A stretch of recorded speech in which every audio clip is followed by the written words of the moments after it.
और अब आपको बताएं कि घरेलू तशद्दुद की शिकार 15 साल मुलाजमा रिजवाना सेहतियाब हो गई, बगैर सहारे चलना शुरू कर दिया है।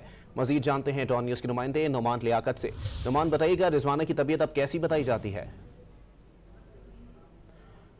आपको बताएं कि घरेलू तशद्दुद की शिकार 15 साल मुलाजमा रिजवाना सेहतियाब हो गई है, बगैर सहारे चलना भी शुरू कर दिया है। आपको अपडेट कर रहे हैं इस हवाले से। घरेलू तशद्दुद की शिकार 15 साल मुलाजमा रिजवाना अब सेहतियाब हो गई है, बगैर सहारे उसने चलना भी शुरू कर दिया है।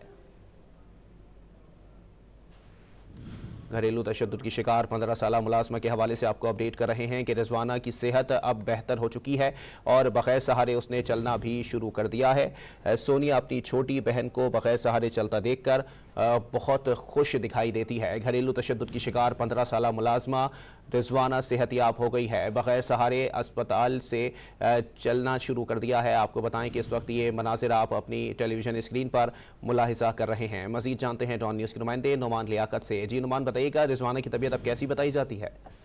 ये देखिए, बिल्कुल ये रिजवाना जिस पर तशद्दुद किया गया था, उसके बाद इसको जनरल अस्पताल में लाया गया और इसकी तबीयत जो है वो काफी नासाज रही। ताहम इस दौरान जो डॉक्टर्स पर मुश्तमिल पैनल था, उनकी काफी जो काविशें हैं वो रही और इस वक्त जो मुतासरा बची है, इसकी सूरत हाल पहले से काफी बेहतर है। इसने चलना जो है वो शुरू कर दिया है और जो मुतासरा बची है इसको नामर फिजिशियन और सूबाई जो वजीर हैं डॉक्टर जावेद अकरम ये तिब्बी मुआयना करेंगे और उसके बाद इसको डिस्चार्ज करने का फैसला किया जाएगा।